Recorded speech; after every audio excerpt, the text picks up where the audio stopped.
It's a different kind of Crowpill today that you're going to be taking. We're going to be talking about big tasks and why they start small. In the thumbnail of this video, I show off the Star Sovereign in action, which is a unit from my own Brood War mod that really essentially is the biggest, most bombastic display of power you can really have in that mod, at least in terms of one specific unit. And 3 years ago, 2 years ago, even 1 year ago, when I came up with the concept, probably more than 1 year ago, I still couldn't really imagine actually having it in my own personal project, despite the fact that I came up with the idea and I wanted it to be flamboyant. I wanted it to be a display of power. I wanted it to be explosive. I wanted it to really like knock people's socks off and feel epic, right? Despite the fact that it's just in a Melee game that you would probably see this. It's not some sort of scripted event. It's not some sort of story-based content. It's just something you can build in a Melee game, deploy, and watch your enemies die as a result. And that sort of approach, where it's very much about gameplay, it's very much about the path you get to take in order to get to the point where you can deploy this unit in the middle of a match, and very much about an expression of power of the player, for the player, really. That fact is just something I'm very proud of, we could say. And it's a big task. It was a big task to get it together. Obviously, it's not something I worked on solo. I had help from DF on some of the stuff related to like the team color art and whatnot, like of the actual unit. And then I had help with from Veek as well with recoloring the unit. I had help with from iQuare programming the behavior and teaching me how to use GPTP, which is a plugin that we now use for the purpose of creating a lot of the visual effects you see when that ability is channeled. And it really, even though there's so many different people involved in it, even when I break it down this way where I talk about all the different things that went into it and how it's not like just to get this unit and its behavior implemented into the game, I had to have like a tech tree that could accept it, and I had to do all of these different things, like get the asset from another game, convert it, get the team color appropriately taken care of, get a mild recolor on it to make it a little bit more appropriate for StarCraft's theme, and then get the particles and get the programming side of things taken care of, all that stuff. It's a very big task, but it starts small. It starts at those individual elements. It starts in a very localized manner with something that I myself can do without needing anybody else's assistance. I can go find the asset, or I can start working on the tech tree position of the unit, where it's going to be. I can start figuring out the conceptuals and maybe even shadowbox some situations where maybe the unit would be too over or under tuned for what I want it to be. I can start doing a lot of that stuff. I can even throw in a placeholder set of graphics. I can start asking questions about where the programming things begin and what maybe I can do to at least. Maybe I can't do the whole thing yet, but I can help some of the aspects out. I can set up some of the user interface related things. I can do some of the grunt work, some of the legwork that's a little bit less impactful, a little bit less interesting, but still moves that invisible progress bar a little bit closer to completion. I can do something small for this very large task. And ultimately, everything is like this. There's always going to be something that you can do to incrementally increase that progress bar. The invisible progress bar is an analogy I draw upon a lot when I talk about productivity, because ultimately we are really bad at figuring out exactly how much progress we're making in any given time. We're really bad at knowing how far away we are from completing a task necessarily. Like it could be much quicker or much longer of a task, a job, than it actually seems to be on the surface. And as a result of our own inability to adequately gauge exactly how much time we're going to need to complete something, it's usually better to give yourself more time than you might actually need, even more time than you think you need, so that you can deal with any unexpected issues that crop up. And best case scenario is you complete it way sooner than expected, and you can move on to something else with the rest of your time.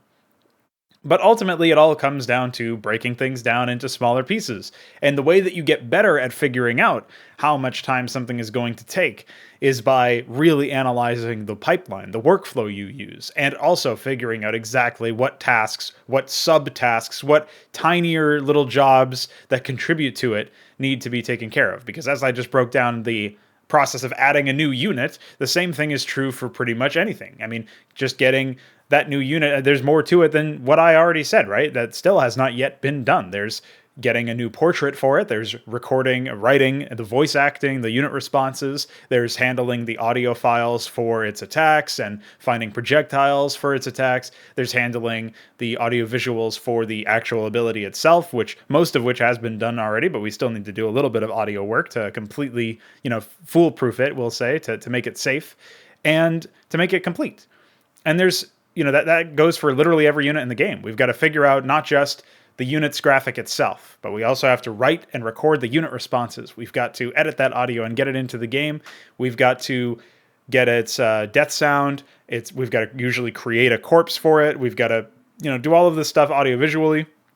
We've got to handle the button set. We've got to handle the ability to build it in-game. There's all sorts of different things that happen in terms of actually adding a new unit to any game, but particularly to Brood War. And as a result of me being so familiar with this process by now, having added something like 60 plus units or something to the game by this point, I think, at this point, I'm quite familiar with the process. And I think it's safe to say that looking at this in the current, the current state of what my projects look like are reflections of my ability to start small on all of these big tasks and eventually get to the finish line for a lot of them.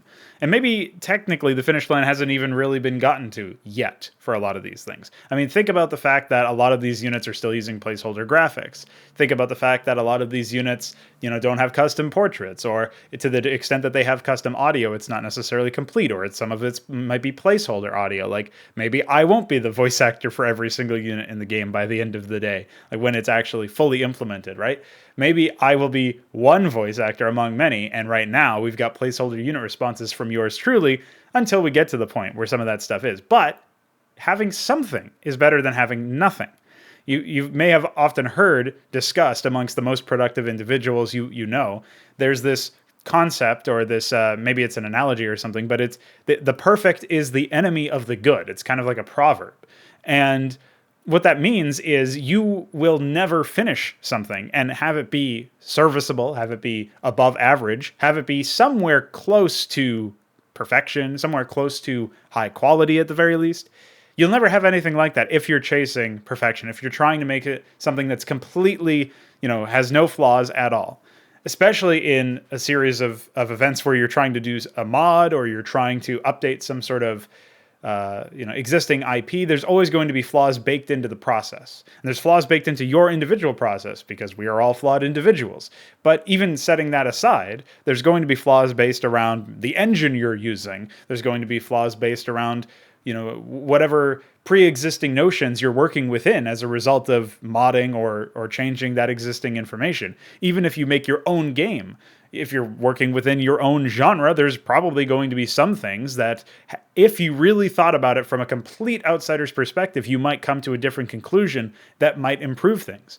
But to consider every single possible way that you might be able to squeeze out a little bit more perfection, a little bit more quality out of the end result, is to just become paralyzed, because you would just think constantly, second guessing every single decision you make, and really never leave the consideration process, the sort of prototyping conceptual stage of any particular project, because at some point you would encounter some puzzle that just couldn't be solved, some sort of experience where, you look at this concept and you're like, man, this doesn't add up. There's no way that I could make it perfect.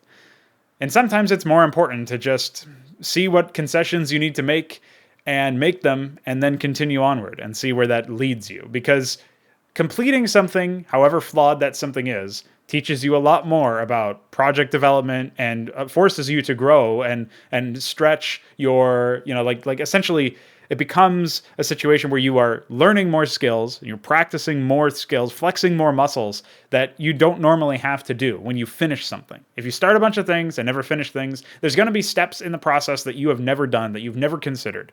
And it is generally better, I think, to try to make something of high quality in whatever limited capacity you are able to, and learn from that experience and then move forward. Another way of looking at this particular conundrum is the idea that when you're trying to produce some sort of content, if you're seeking to produce really high quality content that can stand on its own merits, but you yourself have not done that yet, or haven't done that very often, or are in a position where you're not really 100% confident that you're able to do that, then the best thing that you can do is try to do that. And then if it doesn't work out, or if there are some flaws that ultimately don't destroy the entire piece, but do detract from its worth, that's something you can learn to fix. Ultimately, you don't get better by starting and stopping. You don't get better by not starting on those small steps on top towards the track of the big task. And that's really what this video is about. Likewise, you shouldn't necessarily have a whole lot of sympathy, in my opinion, for those who say that some tasks are just too daunting. Ultimately, that is their own mental fight to attempt to win.